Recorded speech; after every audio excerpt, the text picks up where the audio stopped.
Hey everyone, welcome back to Cap and Trade. Welcome into the Salary Cap 101 series. Today we're going to be talking about incentives. Let's dig in. Okay, welcome back. So, like I talked about today, we were going to get into incentives and escalators. Very fascinating topic.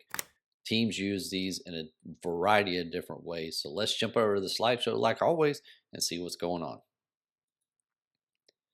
So, incentive, additional money earned for achieving set performance goals. We have incentives. I know, just think of in the top incentive, this whole category is as whole incentives, but there are incentive and then there are escalators. So incentives, not likely to be earned, likely to be earned. You'll understand what that means if you watch the roster bonus episode just prior to this. And then escalators, which increase salary based on performance goals from previous years. Anything that's achieved. So those performance goals are defined in previous years, and if they're achieved, then the player can increase their salary in future years. So incentives, there is a laundry list of categories, all broken down in Article 13, Section 6 of the CBA. So check that document out after this video, and you'll be able to go to that section of the CBA and you'll see how everything is. But there's individual performance items for passing, rushing, receiving. So passing yards, passer rating, interceptions, rushing yards, receiving touchdowns, rushing touchdowns. There's quite a few categories there. Defense, tackles, interceptions, things like that. Special teams, so it could be field goal percentage, punt average on yards, return yards, things like that. So honorary awards. So that's Pro Bowl, All Pro, from AP, Pro Football Writers of America, things like that.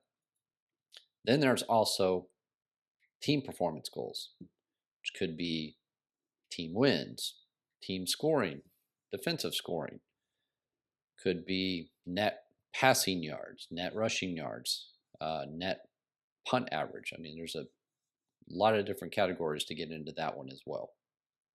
But these are the top level categories that are utilized for incentives and escalators. So this is just a snippet of a player contract to kind of give you a breakdown of what incentive language looks like. And this specific player has incentives for honors awards, has incentives for total scrimmage yards, and rushing yards plus playoff team wins. So he's got a little bit of everything here. So the honors section, he can earn up to $500,000 total in one season. So he would have to be named to All Pro first team, not second team, but just first team. He would be awarded $500,000. If he's elected to the Pro Bowl, then he could earn $250,000. But there's a little caveat to this. To this one, if he earns All Pro, gets the $500,000, Pro Bowls, it doesn't matter because the maximum amount for that specific incentive is $500,000. If he is not elected to All Pro, but is elected to the Pro Bowl, then he can earn up to $250,000. And for the Pro Bowl, it's original ballot. None of this third alternate, 3 players decided not to play and player X got invited to the Pro Bowl to backfill those spots. That doesn't count. Has to be original ballot. Next one is yardage. So this specific player is a running back. So this one's attached to scrimmage yards, total rushing and receiving yards. So this player has to get a minimum of 1,500 yards up to 1,999 to earn 250,000. Once he gets to 2,000 plus, then he gets another 250,000. So it's or. So it's 250,000 or 500,000. Just got to pay attention to the language when you see these things. Sometimes it's and, or, just got to really take a look at the details. And the last category, he has to rush for a minimum of 1,000 yards. And if he does that and the team wins the conference championship, he would earn 250,000. If the team wins the Super Bowl, he would earn another 250,000. So a lot of very specific language to this. So it's very teams will do these kind of things to make sure that things are either likely to be earned or not likely to be earned. And what we mean by that is LTVE and LTVE, likely to be earned, not likely to be earned. So it's based on previous season performance. Not likely to be earned does not count in the current league year salary cap. Likely to be earned, LTBE, does count during the current year salary cap. So it's based on previous year performance. Teams, players that have not likely to be earned incentives and then they earn them, they will have to account for that in their annual adjustment. So if the player has an incentive for 500,000 for 1,500 receiving yards, the previous season he had 1,400. So it makes it not likely to be earned, and it would not count on the current season salary cap. But he achieves it, gets 1,550 receiving yards. The player will earn that cash on his incentive, and the team will have to account for it in their annual adjustment, which, if you remember back a few episodes, we talked about the annual adjustment. They will have to account for that incentive amount as a debit to offset it. Unachieved likely to be earned incentives. So if we use the same example, the player had 500,000 for 1,500 receiving yards. The previous season, he had 1,550. So it makes that incentive likely to be earned, and that 500,000 would hit the salary cap for that year. Now let's say he only gets 1,400 receiving yards. He didn't achieve that incentive. Now the team in the following season, during their annual adjustment, would receive a $500,000 credit because that likely to be earned incentive was not earned. Additionally, the salary cap charge for the following year is also adjusted for based on previous year's performance. So we'll take a look at that in an example coming up. So here we have a player who has $500,000 in performance incentives tied to playtime for each year of the contract for 2 years, for 24 and 2025. For this specific player, his playtime in 2023 was 32%. So it made his incentive total of 500,000 not likely to be earned in 2024. So when you're looking at overthecap.com, when you see the other bonus category column, that's the incentive column.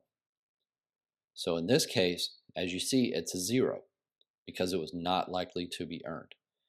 This player played 63% of the playtime in 2024. So he earned all $500,000 of his incentive. How this is all calculated, referring back to the previous slide, the team, as part of their 2025 annual adjustment, will take a $500,000 debit because the player achieved it and it was not likely to be earned the year before. And they will have to make his 2025 incentive portion now becomes likely to be earned.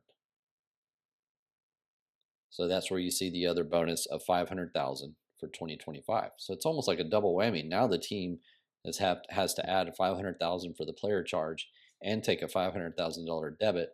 So essentially it's $1 million.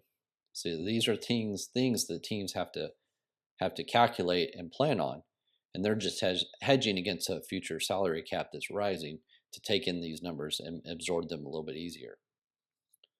So this kind of just at the bottom here, this breaks down what I was just saying. He earned the $500,000 in 2024.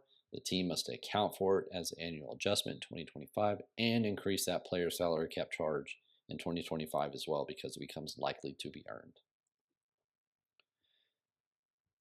Okay, so now we have salary escalators. It says increase of salary in future years based on prior year's performance. There's defined criteria for achieving these escalators. So on the right, have a snippet of a contract of a player who has a roster bonus. So if you watch the previous episode on roster bonuses, you'll know what this means. Has a 90-man roster bonus due for 2025, and he can have that amount escalated or increased based on previous year's performance. So in this specific case, the roster bonus base value is 10 million. So he's got five categories, each of them worth $2 million. Total passing yards, touchdown passes, completion percentage, passer rating, and then playoff wins or team wins plus offensive participation. This player earned all five categories. So he will have earned an additional $10 million for a total now for his roster bonus is now worth $20 million that the team is now subject to pay if he meets criteria for earning it. I think this one, if I remember correctly, it's due the 5th day after the Super Bowl. Pretty sure that team does those kind of trigger dates. So, but just he achieved all of these categories, all of these things. And you can look at the very first one, the total yards passing, how that's a very specific number, 4,282 yards in 2024. Because in 2023, that player had 4,281 yards passing. So that's just to make sure that it's not likely to be earned. Pretty clever. But that's salary escalators. It can go to base salary, it can go towards option bonuses. In this case, goes to the lump sum roster bonus. It's based on previous year's performance in future years. It affects those future years' contracts. Then there's a little often unused salary de-escalator. The Houston Texans use these a lot back in the Rick Smith, Chris Olsen era. Dallas Cowboys, I think, still use them. They're one of the few teams that still uses them. And so the way this works is it usually would be tied to off-season workouts during the voluntary portion. So organized team activities, OTAs, in the off-season that are completely voluntary. They will attach a percentage of attendance for the player to be there for, and if they don't, their salary decreases or de-escalates. So usually it's like 83.375%. I'm not entirely sure where that number came from. Houston used the same number as well. So the player had to attend 83% of all organized team activities, or else their salary would drop.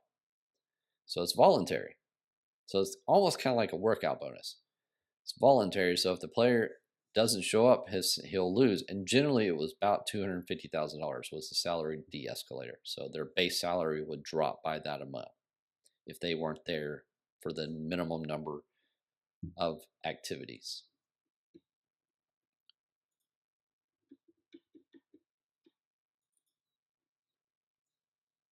So that's incentives and then escalators. Very interesting topic, can be utilized by teams in different ways, whether they try to categorize and set items up to be not likely to be earned. And if they are, they can absorb it into their annual adjustment on a rising cap. That way they save the cap space initially. Some teams do not fool with these things at all, but a lot of teams do use them to help incentivize the player to perform above and beyond the basic standard expectations. So I hope you learned a lot. Make sure you hit that subscribe button. It's very helpful to the channel, helps me out, helps me continue to make these kind of videos for you. But got more topics coming down the line. Hopefully we will see you in the next episode. See you then.